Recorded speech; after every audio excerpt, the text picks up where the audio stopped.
빨강머리 앤 루시 모드 몽고메리. 레이첼 린드 부인은 에이보니 마을의 큰 길이 작은 골짜기 쪽으로 비탈져 내려가는 곳에 살았다. 길가에 귀걸이를 닮은 후쿠시아 꽃나무가 늘어섰고 오래된 커스버튼의 농가가 자리한 숲에서 시작한 개울이 집 앞을 가로질렀다. 개울은 숲속 깊은 상류에서 어두운 비밀을 간직한 폭포와 물 웅덩이를 만들며 복잡하게 뒤엉켜 세차게 흐르다가 린드 부인의 집 앞에 이를 쯤에는 조용하고 잔잔해졌다. 개울조차 레이첼 린드 부인의 집 앞을 지날 때는 예의 바르고 얌전하게 흘러야 한다는 것을 아는 모양이었다. 어쩌면 린드 부인이 창가에 앉아 개울이든 아이들이든 앞을 지나는 것은 무엇이든 놓치지 않고 눈여겨보고 조금이라도 이상하거나 평소와 다르다 싶으면 그 까닭과 사정을 캐내고 만다는 것을 알아서인지도 모르겠다. 에이보니뿐 아니라 어느 동네에나 자기 일은 내팽개친 채 다른 사람 일에 참견하는 이들이 있다.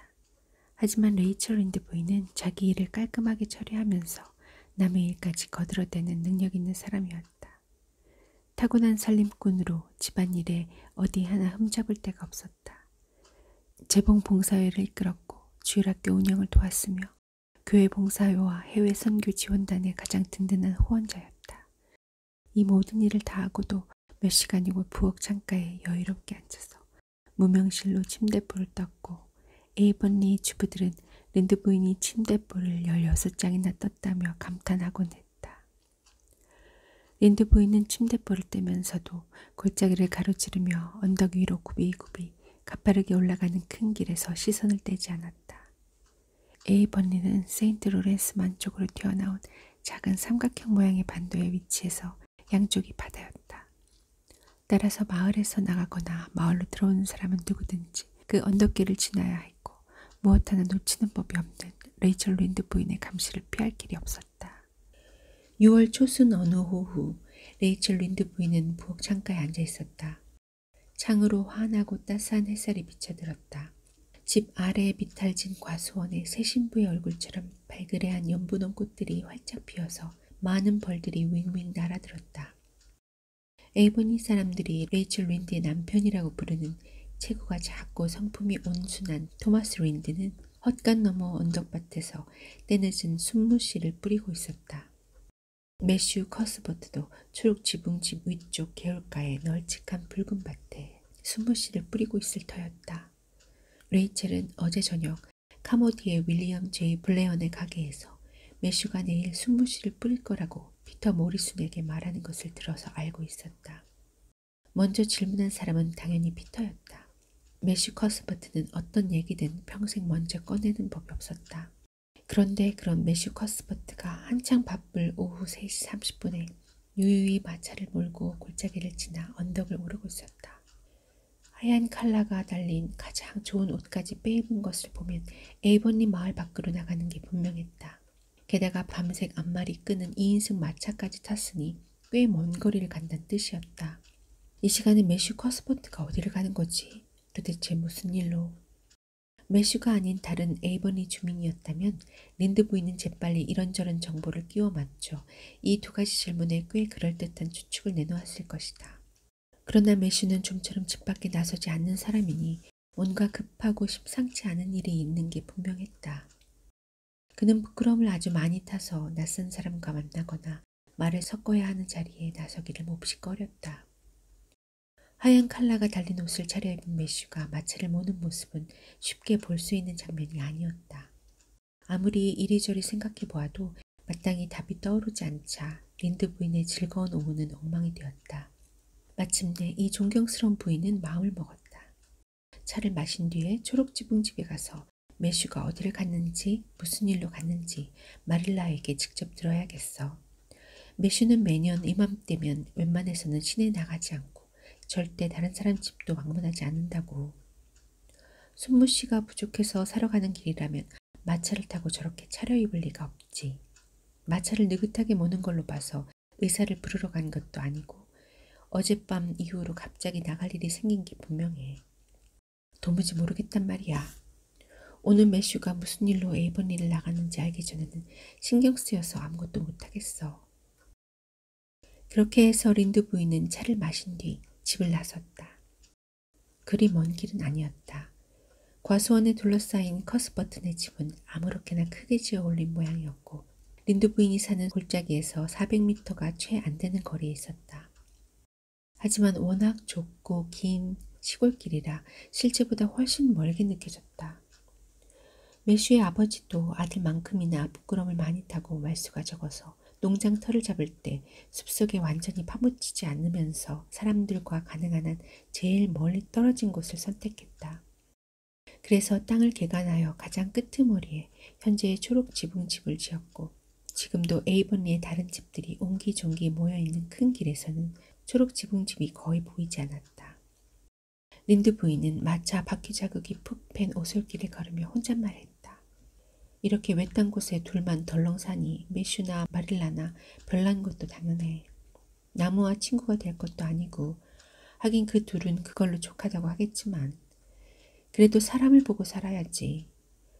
뭐 두 사람은 만족하는 것 같긴 해도 그건 익숙해져서 그런 거지. 사람은 어디든 익숙해지기 마련이니까. 목을 매달아 놔도 거기에 익숙해진다는 아일랜드 속담도 있잖아. 그러는 사이 린드 부인은 오솔길을 벗어나 초록지붕집의 뒷마당에 들어섰다. 녹음이 푸르른 마당은 잘 정돈되어 매우 말끔했다. 한쪽에는 오래된 버드나무들이 든든하게 자리를 지켰고 맞은편에는 포플러 나무들이 우직하게 서 있었다. 잔가지 하나, 돌멩이 하나 보이지 않았다. 그런 것들이 있었다면 린드 부인의 눈에 띄지 않을 리 없었다. 린드 부인은 마릴라가 집안을 청소하는 만큼 마당도 깨끗이 쓸고 닦았다고 생각했다. 땅에 떨어진 음식을 흙도 털지 않고 주워 먹을 수 있을 것 같았다. 린드 부인은 부엌문을 탕탕 두드린 뒤 들어오라는 소리 안으로 들어섰다. 초록 지붕집의 부엌은 쾌적하니 기분 좋은 공간이었다. 아니 질릴 정도로 깨끗해서 아무도 사용하지 않는 응접실처럼 보였고 안 그랬다면 기분이 더 쾌적했을 것이다. 부엌 창은 동쪽과 서쪽으로 나 있었다. 뒷마당이 내다보이는 서쪽 창으로 부드러운 6월 햇살이 한가득 쏟아져 들어왔다. 반면 동쪽 창은 포도 넝쿨로 파랗게 뒤덮여 있어서 왼쪽 과수원에 활짝 핀 하얀 벚꽃과 개울 옆 골짜기 아래에서 가지를 늘어뜨린 늘씬한 자작나무만 힐끗 보였다. 마릴라는 햇빛이 별로 달갑지 않아 부엌에 앉아있을 때면 늘 동쪽 창가에 앉았다. 진지하게 임해야 할 세상에서 햇빛은 너무 가볍고 허황되게 보였다. 지금도 마릴라는 동쪽 창가에서 뜨개질을 하고 있었는데 그 뒤에 놓인 식탁에 저녁 식사가 차려져 있었다. 린드 부인은 문을 채 닫기도 전에 식탁 위에 차려진 접시 3개를 머릿속에 담았다. 마릴라는 매슈가 누군가를 데려오면 함께 저녁을 먹을 생각인 게 분명했다. 하지만 접시는 평소에 쓰던 것들에다가 꽃사과 잼과 케이크 1개가 전부였다. 기다리는 사람이 별로 특별한 손님은 아니란 뜻이었다. 그럼 매슈가 차려입은 하얀 칼라 옷과 밤색 앞말은 뭐지? 비밀이라고는 없이 조용하던 초록 지붕집이었는데 뜻밖의 등장한 수수께끼 때문에 린드 부인은 갈피를 잡을 수가 없었다. 레이첼 어서 와요. 저녁 날씨가 정말 좋죠? 앉으세요. 다들 잘 지내죠? 마릴라는 기분이 좋아 보였다. 마릴라와 린드 부인은 서로 닮은 점이 없었지만 어쩌면 그 때문에 두 사람 사이에는 우정이라고밖에 달리 표현할 길이 없는 뭔가가 존재했다. 마릴라는 큰 키에 몸에 굴곡이라고는 없이 꽤 마른 편이었다.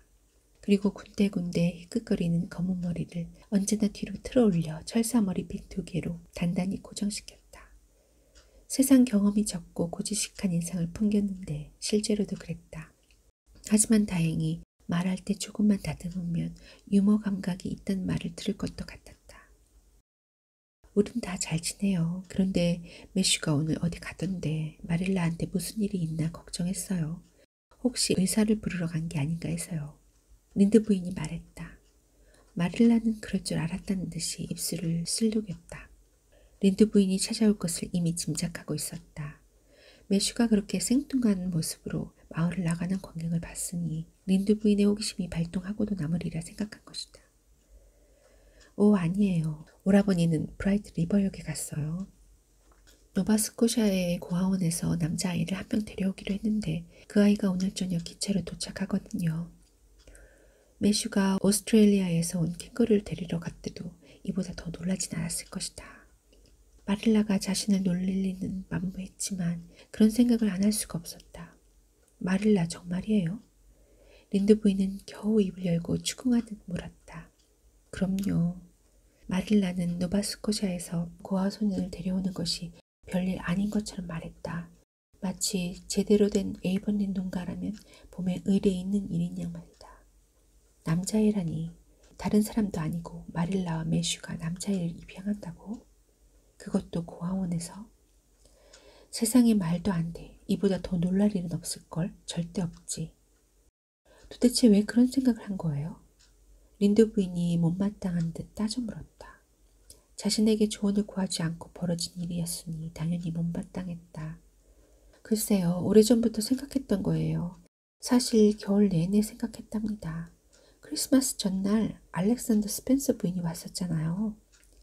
그때 봄에 호프타운에 있는 고아원에서 여자아이를 데려올 거라고 하더군요.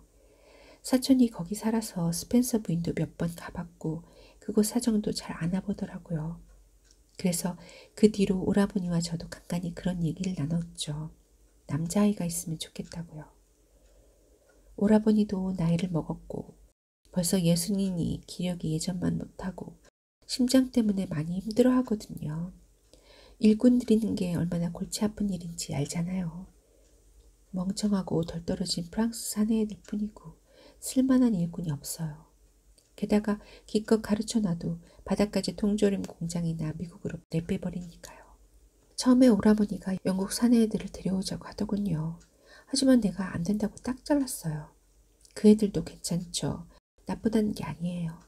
그저 런던 거리를 떠돌던 애들보다는 적어도 우리 캐나다에서 태어난 아이면 한다고 말했죠. 어떤 아이를 데려오든 감수할 부분이야 있겠지만 캐나다 아이면 마음도 편하고 밤잠도 더 푹 잘 것 같았거든요. 그래서 스펜스 부인한테 여자아이를 데리러 갈 때 우리도 아이를 한 명 데려다 달라고 부탁하기로 했죠. 지난주에 스펜스 부인이 간다더라고요. 그래서 카모디에 사는 리처드 스펜서 씨의 가족에게 말을 좀 전해달라고 했어요.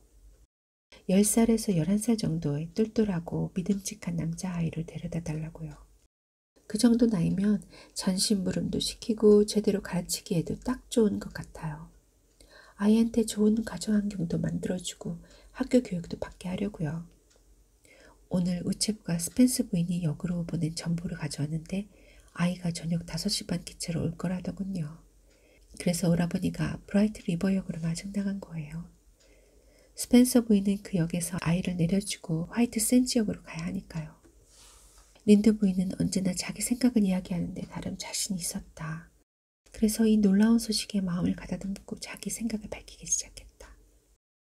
마릴라, 솔직하게 말할게요. 아주 어리석고 위험한 일을 벌인 것 같아요.